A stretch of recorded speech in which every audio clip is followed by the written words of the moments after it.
बाघ का ये वीडियो देखकर अच्छों की नींद उड़ गई। असल में ज्यादातर लोगों को लगता है कि बाघ सिर्फ जमीन पर ही शिकार कर पाते हैं, पानी में नहीं। लेकिन आज आप ये बात भी जान लो कि बाघ पानी के अंदर शिकार करने में एक्सपर्ट होते हैं। एक्चुअली बाघ स्विमिंग में काफी एक्सपर्ट होते हैं। इतना एक्सपर्ट होते हैं कि एक बार एक बाघ को 7 किलोमीटर लंबी नदी को पार करते हुए देखा गया। और बाघ सिर्फ शिकार पकड़ने के लिए ही पानी में नहीं जाते, बल्कि असल में वो पानी के अंदर एंजॉय करने भी जाते हैं। और इसीलिए देखा भी गया है कि बाघ पानी के अंदर अपने बच्चों के साथ खेलते भी हैं।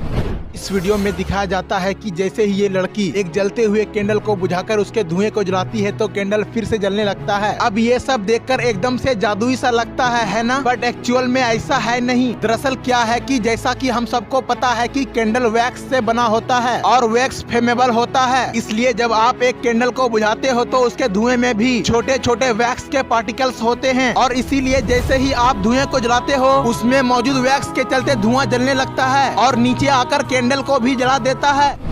ये वीडियो को देखकर आपको लगेगा कि ये कान साफ करने का कोई टेक्निक है, लेकिन असल में ये कुछ और ही है। दरअसल ये लिक्विड उन लोगों के कान में डाली जाती है जिनको सुनने में परेशानी होती है। इसके लिए डॉक्टर्स बंदे के कान के अंदर ये लिक्विड डालकर उस बंदे के ईयर कनाल का शेप लेते हैं ताकि ईयर रिंग डिवाइस उसके कान में आसानी से फिट हो सके। बट ऑफ कोर्स ये लिक्विड ऐसे ही नहीं डाल देते। पहले तो कान को अच्छे तरीके से साफ की जाती है, फिर कान के अंदर कॉटन डाल देते हैं, तब ये लिक्विड डालते हैं ताकि कान के अंदर न चला जाए। और फिर जब ये सूख जाते हैं तो निकाल कर मशीन बना लेते हैं।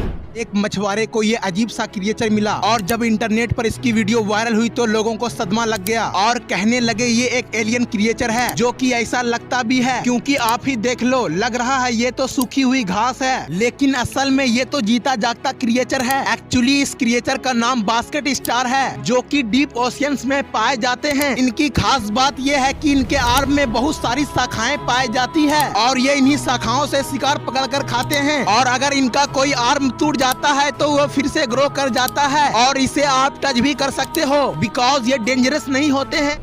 ये जो आप देख रहे हो ये वेल्डिंग करने का सबसे गजब तरीका है। एक्चुअली जो नॉर्मल वेल्डिंग होते हैं उसमें क्या होता है कि वेल्डिंग करने के लिए एक्सटर्नल फायर की जरूरत होती है, जबकि फ्रिक्शन वेल्डिंग में एक्सटर्नल फायर की जरूरत नहीं होती है। एक्चुअली इसमें क्या होता है कि जिन दो ऑब्जेक्ट को वेल्ड करना होता है उनको पास में सटाया जाता है, दूसरे ऑब्जेक्ट में कंप्रेशन के साथ सटाए रखना होता है, जिससे क्या होता है कि रोटेशन के चलते इन दोनों के बीच स्ट्रॉन्ग फ्रिक्शन जनरेट होता है, जिससे हीट निकलती है और इसीलिए दोनों ऑब्जेक्ट का हेड पिघलने लगता है और एक टाइम के बाद दोनों चिपक जाते हैं।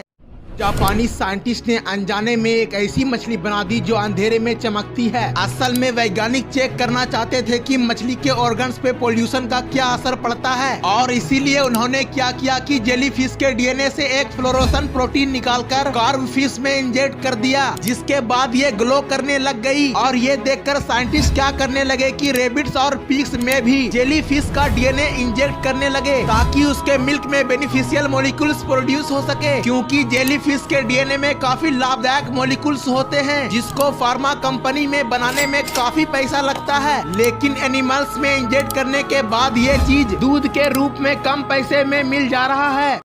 अगर आप किसी डैम के पास जाकर उसे छूने की गलती करते हो तो शायद ये आपकी आखिरी गलती होगी। एक्चुअली जैसे कि इस वीडियो में दिख रहा है कि ये बंदा डैम के बिल्कुल करीब जाकर उसे छूने की कोशिश कर रहा है, जो कि कितना खतरनाक है उसे जरा भी अंदाजा नहीं है, क्योंकि जब डैम से पानी फ्लो कर रहा होता है तो पानी की स्पीड 200 किलोमीटर पर आवर तक होती है और जब पानी की इस रफ्तार से आपका हाथ टकराएगा तो शायद अलग भी हो सकता है या आपके बॉडी को भी अपने साथ खींच ले जा सकता है। और ऑफ कोर्स इसमें जाने के बाद आने का कोई चांस नहीं है।